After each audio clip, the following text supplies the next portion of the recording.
Shalom, selamat pagi Bapak Ibu yang dikasihi Tuhan. Senang sekali kita bertemu lagi di dalam doa pagi pada hari ini. Mari kita mau bersekutu dengan Bapa kita. Kita mau bersekutu dengan Tuhan dan Roh Kudus yang manis.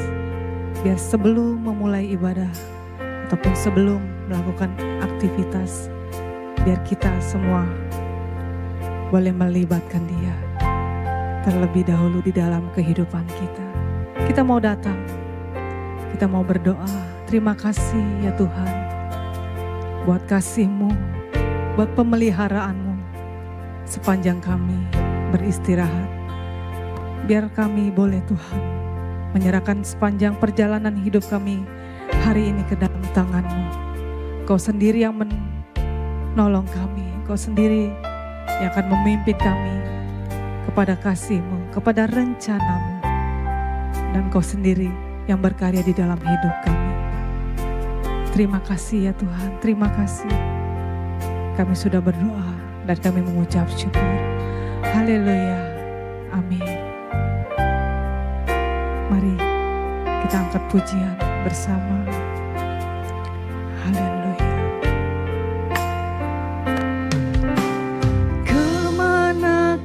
Aku dapat pergi menjauhi Roh-Mu yang suci, Kau sahabat, dan Engkau dekat, dan Kau dekat. Haleluya. Bahkan seluruh pengabdianku tak bisa membalas kesetiaan-Mu, sungguh mulia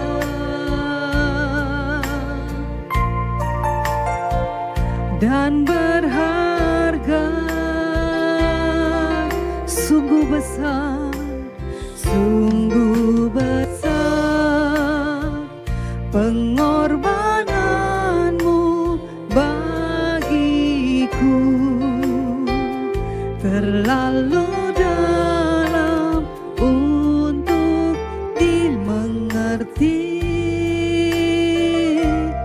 sungguh besar, oh, sungguh indah yang Kau pikirkan tentangku,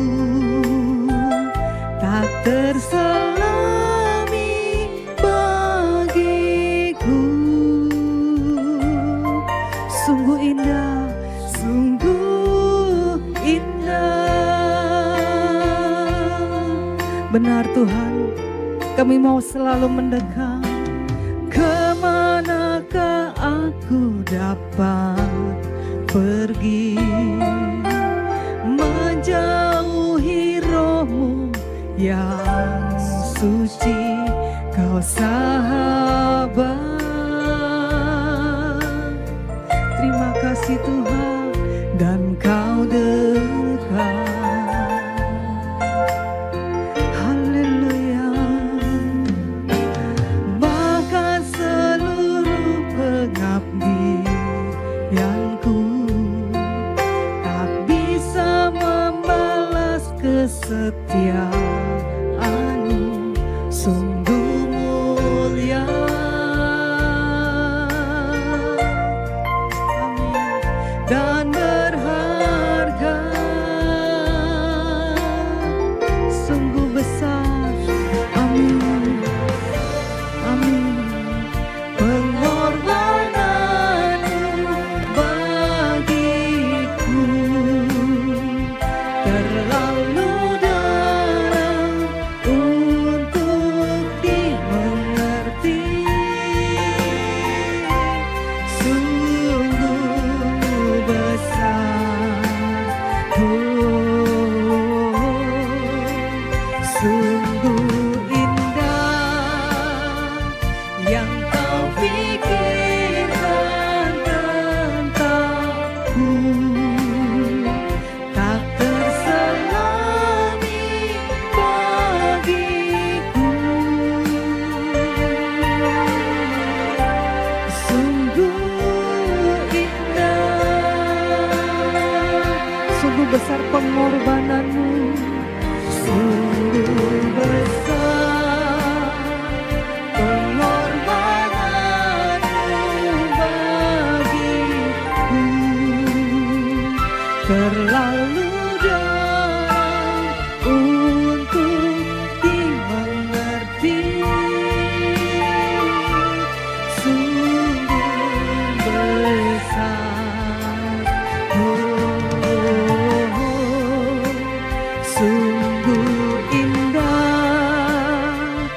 yang kau pikirkan tentangku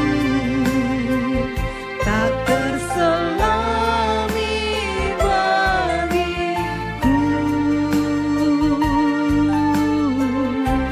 Sungguh indah, sekali lagi katakan, sungguh besar, sungguh besar pengorbananmu bagiku, terlalu dalam untuk dimengerti. Sungguh besar, sungguh indah yang kau pikirkan tentangku tak terselami bagiku. Sungguh indah, sungguh indah, sungguh indah, sungguh indah, oh, sungguh indah, oh, besar pengorbananmu, kau berikan hidupmu, kami bersyukur jadi umatmu. Kami bersyukur buat kasih-Mu, layaklah kami memberi hidup kami jadi alat-Mu, pakai kami jadi anak kesukaan-Mu. Inilah kami, oh besar kasih-Mu, Kau yang mendandani kami, Kau sempurnakan kami. Terima kasih, terima kasih Tuhan. Terima kasih, haleluya.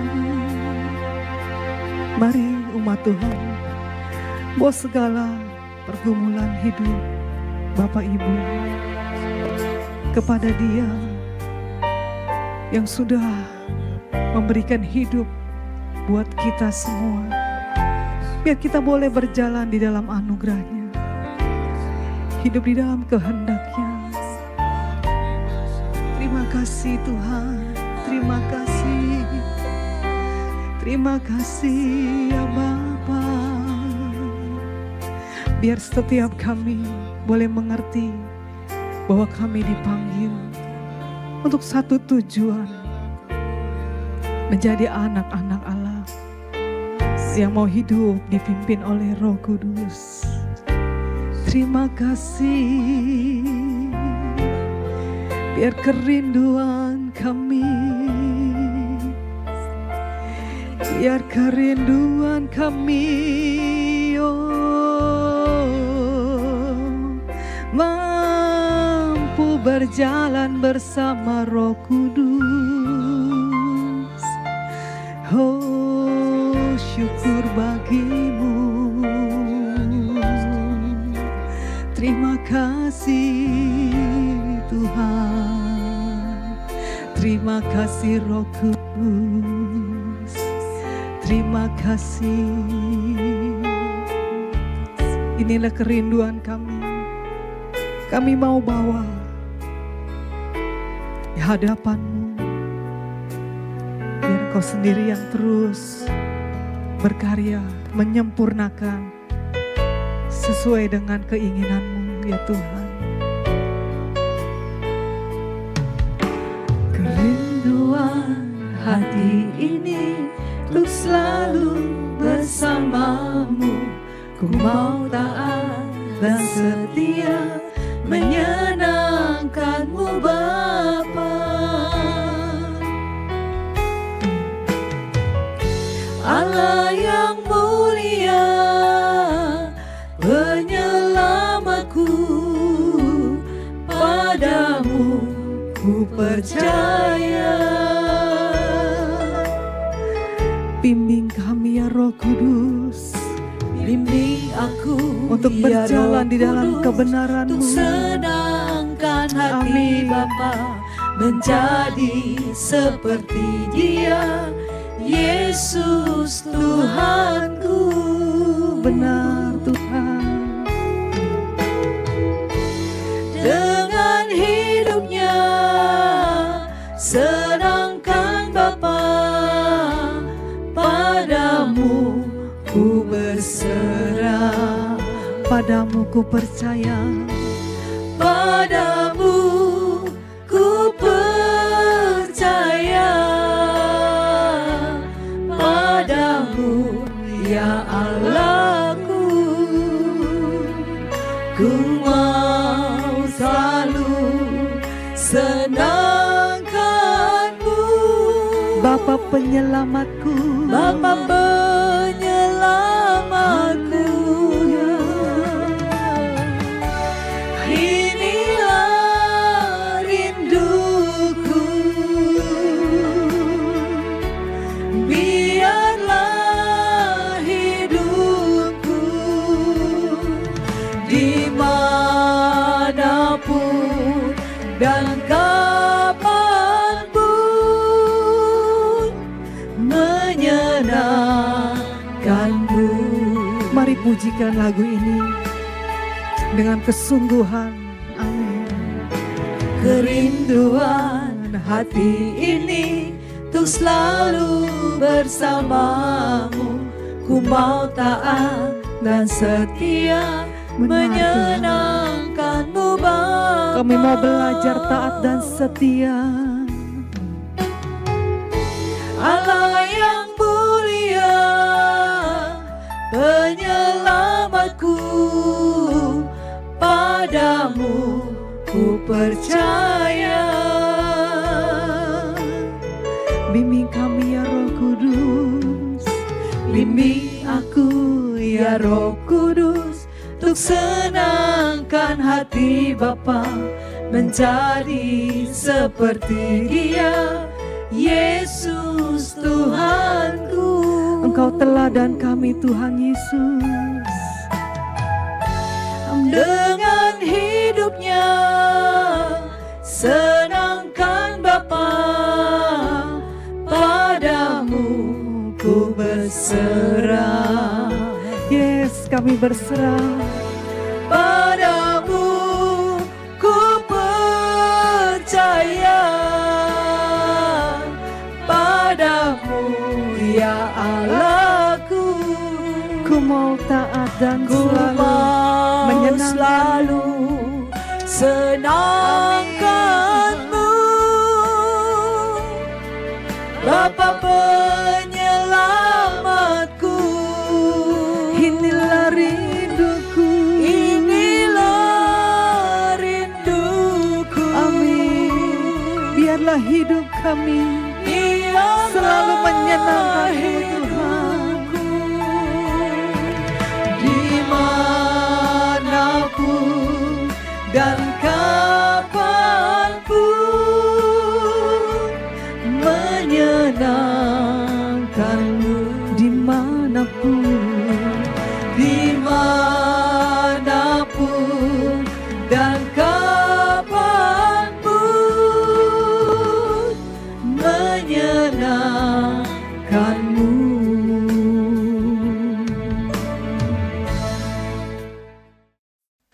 Selamat pagi Bapak Ibu Saudara sekalian. Shalom untuk kita semua. Saudara, masih tentang seri pertobatan, Saudara. Bagaimana sih, kenapa sih orang tidak mau bertobat? Kita tahu bahwa kita harus sadar kesalahannya dulu. Menyadari salahnya dan berjanji untuk tidak mengulangi lagi. Itu yang pertama memang, ya. Nah, yang berikutnya kita akan renungkan pagi hari ini. Mari saudara kita tundukkan kepala lebih dahulu. Bapa di surga, biarlah setiap pagi kami boleh mengisi jiwa kami dengan kebenaran firman, sehingga jiwa kami dikenyangkan dan kami mengalami perubahan yang nyata dalam hidup kami. Makasih urapi mulut hamba-Mu untuk menyampaikan kebenaran ini. Hanya di dalam nama Tuhan Yesus kami berdoa. Amin. Baik, Bapak Ibu Saudara sekalian, sebenarnya pertobatan itu mustahil terjadi jika manusia itu tidak menyadari bahwa dirinya bersalah. Sebab tidak ada alasan untuk berubah, bukan? Kalau ia merasa tidak bersalah. Nah, itu langkah awalnya itu, saudara. Ya, saya mau bacakan satu nas dari 2 Korintus pasal 7, ayatnya yang ke-10. Demikian firman Tuhan. Sebab duka cita menurut kehendak Allah menghasilkan pertobatan yang membawa keselamatan dan yang tidak akan disesalkan. Tetapi duka cita yang dari dunia ini menghasilkan kematian. Ingat, di sini ada istilah duka cita menurut kehendak Allah. Kesusahan menurut kehendak Allah. Mestinya kita berduka, saudara. Sebab kita berdosa. Sebab kita menyadari bahwa diri kita bersalah di hadapan Tuhan. Saudara, jika saudara sedang melakukan atau baru saja melakukan kesalahan, apakah saudara merasa apa yang saudara rasakan? Coba jujur terhadap diri sendiri. Apakah saudara akan berkata, itu biasa, cuma sekali ini saja, aku kan manusia biasa, atau apa yang saudara rasakan? Kalau saya, saudara, kalau saya salah bicara atau berbuat kesalahan apa gitu, saya terganggu, saudara. Terganggu kepikiran, kenapa aku tadi salah ya Tuhan? Berduka cita karena berdosa. Harusnya kita demikian. Jangan anggap enteng, nggak apa-apalah salah itu gitu. Nah itu, anggap enteng itulah yang kemudian hari membinasakan seseorang. Duka cita yang dari dunia itu menghasilkan kematian. Orang yang berduka cita karena memang berdosa gitu, buat dosa. Itu kan namanya berduka cita versinya dunia. Tapi kalau berduka cita karena kehendak Allah, kita berduka cita karena kita berdosa, berbuat dosa. Jadi aku mau bertobat, tidak mau mengulanginya lagi, begitu. Ya. Jadi pertobatan itu bukan sekedar menyesal, tetapi menyadari bahwa kita manusia berdosa, lalu mengambil langkah nyata dalam hidup ini, yaitu pertobatan. Jadi bukan karena menyesal aku ketahuan buat dosa, bukan. Tapi bertobat karena sadar, dengan sadar sesadar-sadarnya. Gitu, saudara. Ya. Jadi duka cita dunia inilah yang mematikan atau membinasakan. Ya, menyesal karena konsekuensinya. Tapi kalau duka cita ilahi, kesadaran bahwa aku telah menyakiti Tuhan, aku tidak mau buat lagi. Gitu ya. Jadi tanpa kesadaran dosa, tidak akan ada duka cita ilahi. Tidak akan ada perubahan hati, tidak akan ada perubahan perilaku. Itulah penjelasannya kenapa tidak terjadi pertobatan dalam hidup seseorang. Perhatikan saja. Contohnya, orang Farisi dan pemungut cukai. Itu contoh yang real. Ya. Orang Farisi itu berdoa, berpuasa, memberi persembahan, tetapi tidak merasa berdosa. Makanya tidak bisa berubah. Sedangkan pemungut cukai, ya bahkan duduk paling belakang di bait Allah, Ia tidak berani menengadah. Ia bahkan berkata, "Ya Allah, kasihanilah aku orang berdosa ini." Tuhan Yesus berkata orang ini pulang ke rumahnya sebagai orang yang dibenarkan, pemungut cukai tadi. Sedangkan jadi yang dibenarkan oleh Tuhan sendiri itu bukan orang yang religius, tapi yang paling jujur di hadapan Tuhan, yang paling bertobat di hadapan Tuhan. Ya, ingat baik-baik itu, jangan jadi orang yang hanya religius. Nanti ditolak Tuhan, saudara. Ya, jadi meskipun Tuhan memberikan anugerah kepada kita, tapi tanpa pengakuan dosa, tanpa perubahan yang real, anugerah Tuhan sia-sia. Makanya dalam Kisah Rasul 3 ayat 19 dikatakan, "Oleh karena itu sadarlah dan bertobatlah, supaya dosamu dihapuskan." Harus dimulai dari kesadaran, aku berdosa. Makanya harus bertobat, sehingga dosa kita diampuni. Jelas, firman Tuhan itu kalau dibaca dengan hati yang benar, sederhana dan mudah dimengerti, saudara. Ya, jadi jangan sampai orang salah mengerti tentang anugerah Tuhan. Kan ada orang-orang tertentu yang berpikir gini, kalau Tuhan mati di kayu salib untukku, aku pasti selamat. Aku nggak usah buat baik, nggak usah berubah. Keselamatan bukan karena perbuatan baik. Nah, yang begitu-begitu itu tidak bakalan bertobat. Itu sama persis dengan orang Farisi dan ahli Taurat di zamannya Tuhan Yesus. Merasa sudah benar, padahal salah. Padahal tidak berkenan bagi Tuhan. Padahal tidak pernah melakukan apapun untuk Tuhan, tapi bisa merasa selamat. Aneh, tapi nyata. Ya, makanya kalau kita ingat anugerah Tuhan Yesus yang Tuhan berikan kepada kita, anugerahnya itu tak terhingga nilainya. Mestinya kita nunduk. Terima kasih Tuhan. Apa yang harus kulakukan untuk berkenan kepadamu? Kan begitu mestinya ya. Ya memang manusia sukanya yang gampang-gampang sih. Mau selamat dengan cara yang gampang. Padahal masuk surga itu sulit. Orang harus menyangkal diri, memikul salibnya setiap hari, ya, dan lain-lain. Harus mau bayar harga. Makanya seseorang yang pertama harus mengaku dosanya. Lalu Allah pasti mengampuni. Allah juga menyucikan. Dan kita harus hidup dalam kekudusan. Kita yang harus berusaha juga. Jadi anugerah bekerja bukan pada orang yang tidak menyadari dosanya, bukan. Tetapi pada orang yang mengakui dosanya dan berubah. Gitu ya. Jadi seperti orang sakit tapi tidak mau mengakui dirinya sakit. Sehingga ia tidak akan minum obat, tidak akan mencari dokter. Akhirnya mati bukan karena obatnya tidak ada. Mati karena menolak didiagnosa, menolak diobati. Kan begitu. Makanya tidak heran kalau Tuhan Yesus berkata dalam Markus 2 ayat 17, bukan orang sehat yang memerlukan tabib, tetapi orang sakit. Gitu, saudara. Ya.